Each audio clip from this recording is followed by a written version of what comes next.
Hi aspirants, అందరూ ఎలా prepare అవుతున్నారు? Welcome to my channel Priyanka classes.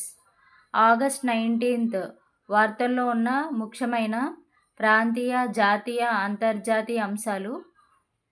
Channel చాలామంది చూస్తున్నారు కానీ ఎవరు సబ్స్క్రైబ్ చేయట్లేదు. ప్లీజ్ సబ్స్క్రైబ్ చేసి ఛానల్ని సపోర్ట్ చేయండి. అయితే ఈరోజు వార్తల్లో ఉన్న ముఖ్యమైన మొదటి అంశం. నెక్స్ట్ న్యూస్లో ఉన్న మెయిన్ ఇంపార్టెంట్ టాపిక్ ఏంటంటే 2027 గగన్యాన్ ప్రాజెక్టు, 2040 చందమాంపేదికి భారత వ్యోమగామి. ఈ గగన్యాన్ ప్రాజెక్టు ఇస్రో ప్రతిష్టాత్మకంగా చేపడుతుంది. ఇందులో మానవుల్ని అంతరిక్షంలో 3 రోజుల పాటు ఉంచి మళ్ళీ తిరిగి భూమి మీదకి సేఫ్గా తీసుకురావడం. ఇలా వెళ్ళిన వాళ్ళు లోయర్ ఎర్త్ ఆర్బిట్, అంటే అది భూమికి పైన 400 కిలోమీటర్ల దూరంలో ఉండే కక్షలోని మానవులు 3 రోజులుండి తిరిగి మళ్ళీ భూమి మీదకి వస్తారు. సో, ఈ ప్రాజెక్ట్‌కి ఇస్రో 9,000 కోట్లు కేటాయించింది. ఇందులో ఉండే మెయిన్ ఇంపార్టెంట్ పాయింట్స్ ఏంటంటే, ఇందులో క్రూ మాడ్యూల్ ఉంటుంది గగన్యాన్ ప్రాజెక్ట్‌లో.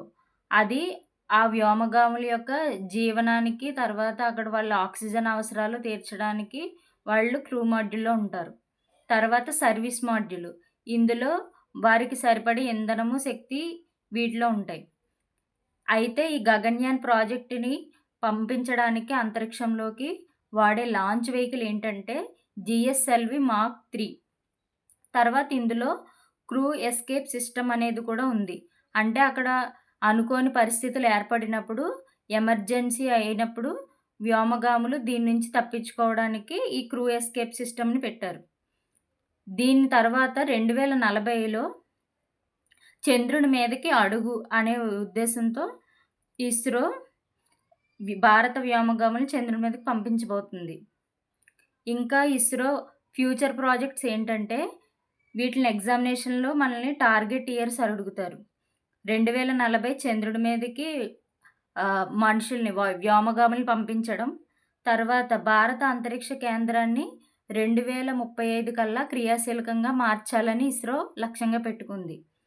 వీటితో పాటుగా మంగళయాన్ 2, మంగళయాన్ 1 అనేది 2013లో ఇస్రో చేసింది. ఇప్పుడు 2031లో ల్యాండరు, రోవరు మంగళయాన్ పంపించాలనుకుంటుంది. మంగళయాన్ 2 అనే ప్రాజెక్ట్‌ని పంపించాలనుకుంటుంది. నెక్స్ట్ న్యూస్లో ఉన్న ఇంపార్టెంట్ టాపిక్ ప్రధానమంత్రి వికసిత్ భారత్ ఉపాధి యోజన. ఈ పథకాన్ని ఆగస్టు 15న నరేంద్ర మోదీ గారు 1,00,000 కోట్ల బడ్జెట్‌తో ప్రకటించడం జరిగింది. దీని పేరు మీద పోర్టల్ అనేది ప్రారంభించారు. ఇందులో ఏంటంటే, ఎవరైతే మొదటిసారిగా ప్రైవేట్ సెక్టార్‌లో ఉద్యోగంలో జాయిన్ అవ్వాలనుకుంటున్నారో వాళ్ళకి 15,000 2 వాయిదాల కింద ఇవ్వడం జరుగుతుంది. అలాగే ప్రైవేట్ సెక్టార్‌లో ఉద్యోగాలు ఇస్తున్న సంస్థలకి ప్రోత్సాహకాలిచ్చి వాటిల్ని ఎంకరేజ్ చేయడం జరుగుతుందన్నమాట. సో, దీనికి సంబంధించిన పోర్టల్‌ని మొదలుపెట్టడం వల్ల ఇది ప్రెజెంట్ న్యూస్‌లో ఉంది. ఈ ఉపాధి యోజన పథకం కింద 2025 ఆగస్టు 1 నుండి 2027 జూలై 31 వరకు 3.5 కోట్ల ఉద్యోగాలు కల్పించడం అనేది కేంద్ర ప్రభుత్వం లక్ష్యంగా పెట్టుకుంది.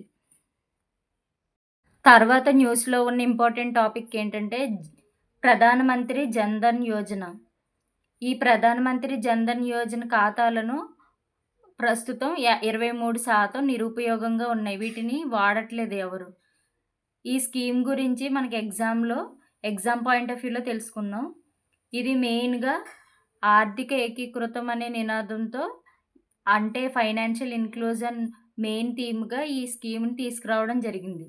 ఇది ఎప్పుడొచ్చిందంటే 2014 ఆగస్టు 28న ఈ స్కీమ్‌ని మొదలుపెట్టారు. దీని మెయిన్ థీమ్ ఏంటంటే మేరా ఖాతా భాగ్య విధాత, అంటే ప్రతి ఒక్కరికి బ్యాంక్ అకౌంట్ ఉండాలనే ఉద్దేశంతో దీన్ని తీసుకునొచ్చారు. ఇందులో మెయిన్ ఫీచర్స్ ఏంటంటే ప్రతి ఒక్కరికి బ్యాంక్ అకౌంట్ ఉండాలి.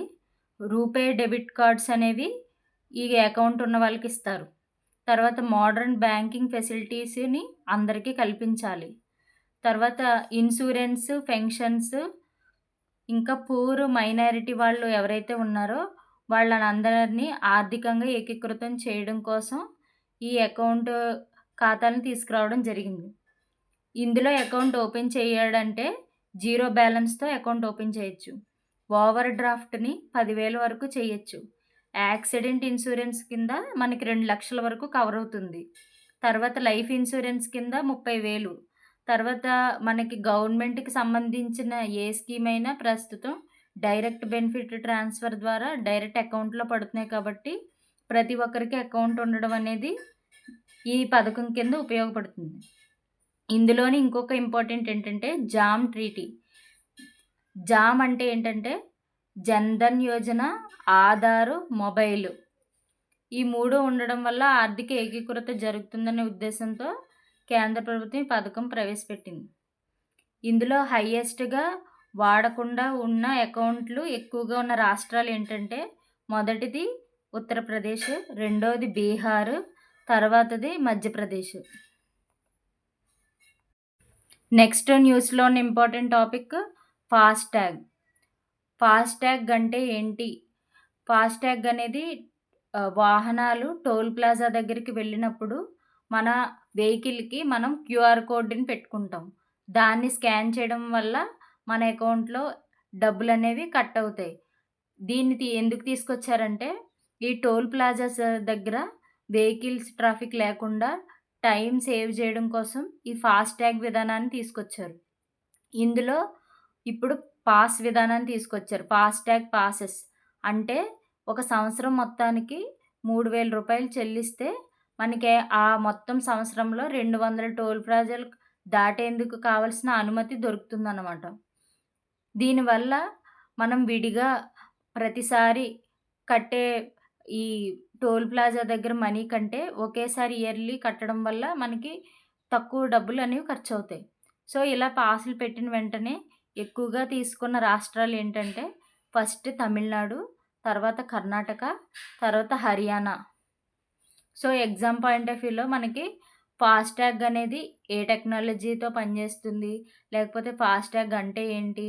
లేకపోతే ఫాస్టాగ్ పాస్ అంటే ఏంటి? డెఫినిషన్ అడగొచ్చు. నెక్స్ట్ న్యూస్‌లో ఉన్న ఇంపార్టెంట్ టాపిక్ స్పోర్ట్స్‌కి రిలేటెడ్‌గా షీనా వార్కీ మీద నాడా. నాడా అంటే జాతీయ డోపింగ్ నిరోధక సంస్థ నిషేధం విధించింది. ఈమె నిషేధిత ఉత్ప్రేరకాలు వాడుతుందని డోపింగ్ టెస్ట్‌లో నిరూపణ అయినందువల్ల ఈమె మీద నిషేధం విధించిందనమాట. సో, షీనా వార్కీ కేరళ రాష్ట్రానికి చెందిన అమ్మాయి. తిను 2018లో ఆసియా ఇండోర్ ఛాంపియన్‌షిప్‌లో సిల్వర్ మెడల్, రజతాన్ని, ఫెడరేషన్ కప్‌లో కాంస్యం గెలిచింది. కానీ రీసెంట్‌గా చాలామంది భారతీయ క్రీడాకారులు ఈ డోపింగ్ టెస్ట్‌లో ఫెయిల్ అవుతున్నారు. సో, ఎగ్జామ్ పాయింట్ ఆఫ్ వ్యూలో మనకి రీసెంట్‌గా ఎవరి మీద నాడా అనేది నిషేధం విధించింది అని అడగొచ్చు. తర్వాత ఈమె స్పోర్ట్స్‌లో ట్రిపుల్ జంప్ క్రీడాకారిణి ఈవిడ. అది మెయిన్ ఇంపార్టెంట్. ట్రిపుల్ జంప్ అనేది కూడా గుర్తుపెట్టుకో. నెక్స్ట్ స్పోర్ట్స్‌కి సంబంధించిన న్యూస్ ఆసియా షూటింగ్ ఛాంపియన్‌షిప్. ప్రస్తుతం 16వ ఆసియా షూటింగ్ ఛాంపియన్‌షిప్ కజకిస్తాన్‌లో జరుగుతుంది. ఇది 16 ఆగస్టు నుంచి 30 ఆగస్టు వరకు 2025 జరగనున్నాయి. వీటిని నిర్వహించేది ఎవరంటే Asian shooting confederation and ISSF. So, ఇందులో ఇండియాకి సంబంధించి ఎయిర్ పిస్టల్ టీమ్ విభాగంలో మనకి రజతం అనేది రావడం జరిగింది. మనకి ఎగ్జామ్ పాయింట్ ఆఫ్ వ్యూలో ఆసియా షూటింగ్ ఛాంపియన్‌షిప్ ఎన్నోవది? లేదంటే 16వ ఆసియా షూటింగ్ ఛాంపియన్‌షిప్స్ ఎక్కడ జరిగాయి అని అడగొచ్చు. సో, గుర్తుపెట్టుకోండి కజకిస్తాన్‌లో జరిగాయి. 30 వరకు జరుగుతాయి. ఆగస్టు 30 వరకు జరగనున్నాయి. నెక్స్ట్ న్యూస్‌లో ఉన్నది కేరళ డిజిటల్ ఐకాన్‌గా 105 ఏళ్ల వయసున్న అబ్దుల్లా మౌల్వీని ఎంచుకోవడం జరిగింది. 99.99% డిజిటల్ అక్షరాస్యత కలిగిన రాష్ట్రంగా కేరళ ఆగస్టు 21న ప్రకటించుకోబోతుంది. అసలు డిజిటల్ అక్షరాస్యత అంటే ఏంటంటే డిజిటల్ పరికరాలను ఎలా వాడాలి, ఇంటర్నెట్‌ని ఎలా వాడాలి, ఇంకా డిజిటల్ కమ్యూనికేషన్స్ అయినా టెలిగ్రామ్, వాట్సాప్ ఇలాంటి వాటిని అప్లికేషన్స్‌ని ఎలా వాడాలో తెలిసుండడాన్ని డిజిటల్ అక్షరాస్యత కలిగి ఉండడం అంటారు. సో, ఎగ్జామ్ పాయింట్ ఆఫ్ వ్యూలో మనని ఇటీవల డిజిటల్ అక్షరాస్యత సాధించిన రాష్ట్రం ఏది అని అడిగితే దానికి ఆన్సర్ కేరళ. తర్వాత important current affair bits. Broadcast audience research council నూతన చైర్మన్ ఎవరు? గౌరవ్ బెనర్జీ. ఆగస్టు 7 నుండి 17 వరకు ది వరల్డ్ గేమ్స్ 12వ ఎడిషన్ ఏ నగరంలో జరిగాయి? Chengdu, China. చైనాలో రీసెంట్‌గా జరిగిన వరల్డ్ గేమ్స్‌లో ఇండియా తరపున ఆనంద్ కుమార్‌కి కాంస్య పతకం వచ్చింది. తర్వాత బాలికల ఉన్నత విద్యను ప్రోత్సహించడానికి నిజుత్ మొయినా 2.0 పథకాన్ని ప్రారంభించిన రాష్ట్రం. ఇది అస్సాం. నెక్స్ట్, ప్రపంచ ఆరోగ్య సంస్థ ఏ వ్యాధిని క్యాన్సర్‌కు కారణమని ప్రకటించింది? Hepatitis D. దీనివల్ల క్యాన్సర్ అనేది వస్తుందని ప్రకటించింది. భారతదేశంలో తొలిసారిగా ఏ ఐఐటి డ్రైవర్ రహిత బస్సులను అందుబాటులోకి తీసుకొచ్చింది? ఇది హైదరాబాద్ ఐఐటి. ఐఐటీస్‌కి సంబంధించి ఇది రీసెంట్‌గా న్యూస్‌లో ఉంది. తర్వాత చెన్నై గ్రాండ్ మాస్టర్స్ టోర్నీ విజేత ఎవరు? ఇది విన్సెంట్ కీమర్ గుర్తుపెట్టుకోండి. తర్వాత ఉల్చి ఫ్రీడమ్ షీల్డ్ వార్షిక సంయుక్త సైనిక విన్యాసం ఏ దేశాల మధ్య జరుగుతుంది? ఇది దక్షిణ కొరియా, అమెరికా. దక్షిణ కొరియా, అమెరికా సైనిక విన్యాసం పేరేంటి?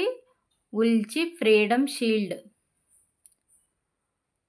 తర్వాత the last beggar from donation to dignity ఈ పుస్తకాన్ని రచించింది ఎవరు? సంజీవ్ చోప్రా. తర్వాత ఇంటర్నేషనల్ డే ఆఫ్ ప్లే అంతర్జాతీయ ఆటల దినోత్సవం ఏటా ఏ రోజున నిర్వహిస్తారు? జూన్ 11న ఇంటర్నేషనల్ డే ఆఫ్ ప్లేను జరుపుతారు. దీని థీమ్ ఏంటంటే చూజ్ ప్లే ఎవ్రీ డే. మీకు గనక ఈ వీడియో నచ్చినట్లయితే లైక్ చేయండి, షేర్ చేయండి, సబ్స్క్రైబ్ చేయండి.